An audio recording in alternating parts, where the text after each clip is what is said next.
we allowed to take these in? I hope. I feel like I need to practice again. Look at you. Why don't you sit down? I know, right?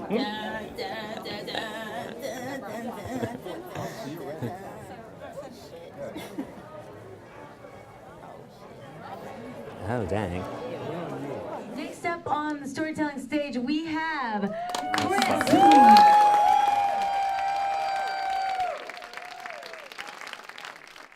The assignment was just write in a crazy, absurd sentence, and you can have me as the subject if you want. So this says, the funniest thing in the world is Mr. Love in his PJs singing. This is my mom when she was first teaching. I finally resolved to become a teacher because it was such a presence in my life. Like once I started teaching, I knew it's what I was supposed to be doing all along. This is a poem from one of my students. This was the first story I ever told about how it took me half a year to realize that this kid couldn't read, but he was also sort of a genius, and he was the only kid who actually used the right structure of haiku. So it's bugs eat Mr. Love, they chew him up all the way, bugs ate the classroom. And it was just brilliant. I think a lot of teachers are really good storytellers because basically they're telling stories all day long.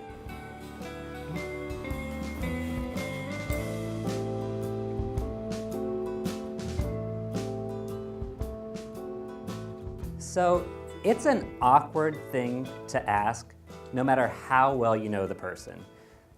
I'm in New York visiting my friends Catherine and Catherine when they popped the question, how would you feel about being our sperm donor? Here's Catherine. I had in one version of the story, it kind of started off where I was up at their place in Ithaca, and it's sort of like it feels like my second home. That's why it was such an easy decision for me to decide, to agree to be their sperm donor. I feel like they're my family.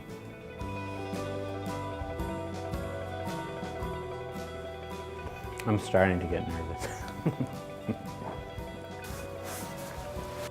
Christopher, the form. The sooner you finish, the sooner you get started. This is the 30-page personal profile to become a sperm donor. There are questions about sexual partners, questions about every possible ailment, condition, or dread disease that my siblings, parents, aunts, uncle, or grandparents might have had. Is this what it feels like to be interrogated? You start doubting yourself?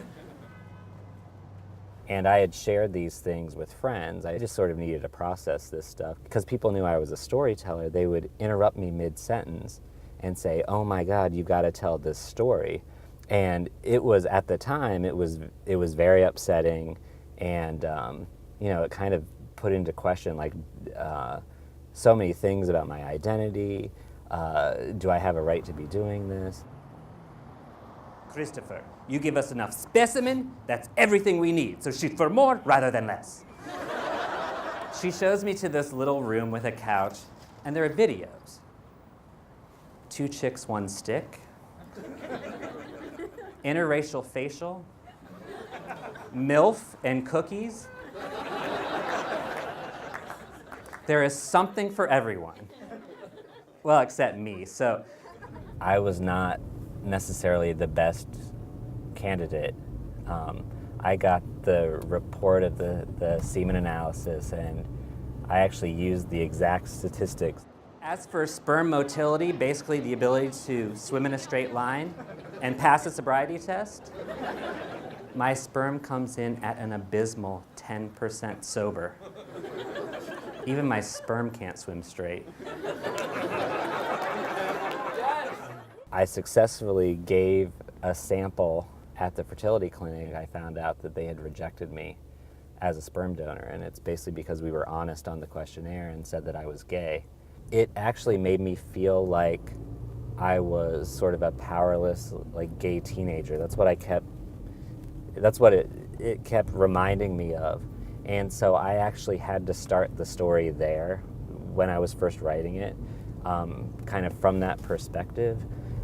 As the story developed, I took that part out, and again, it's because, you know, these stories are shorter that we do, and so you can't include everything. We are so sorry, and we understand if you want to walk away from this, but would you consider coming to New York and trying another clinic?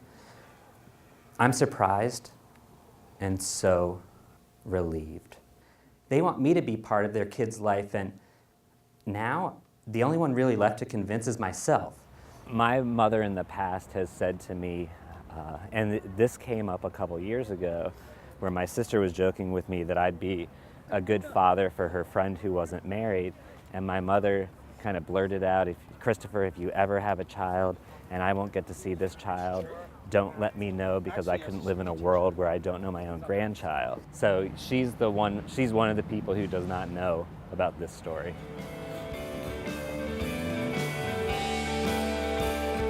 Next up on the storytelling stage, we have Chris Love. So I head up to New York. Same blood work, same paperwork, but this time I proudly lie. I fail to mention the whole sleeping with men thing. It's my own policy I like to call do ask, don't tell. And to the deep freeze go my illicit gay spermicles. It upset me, but it wasn't almost until I had the reaction from people of being angry about what happened to us that I sort of felt the license to feel some of that outrage. It's been 2 years since the sperm was first frozen.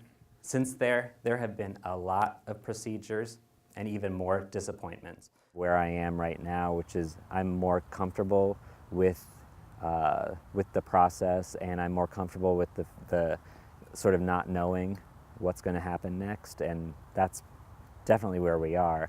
So it is a story that keeps giving, and we're going to soldier on, and fingers are still crossed. Thank you. I'm Chris Love, and I'm a storyteller.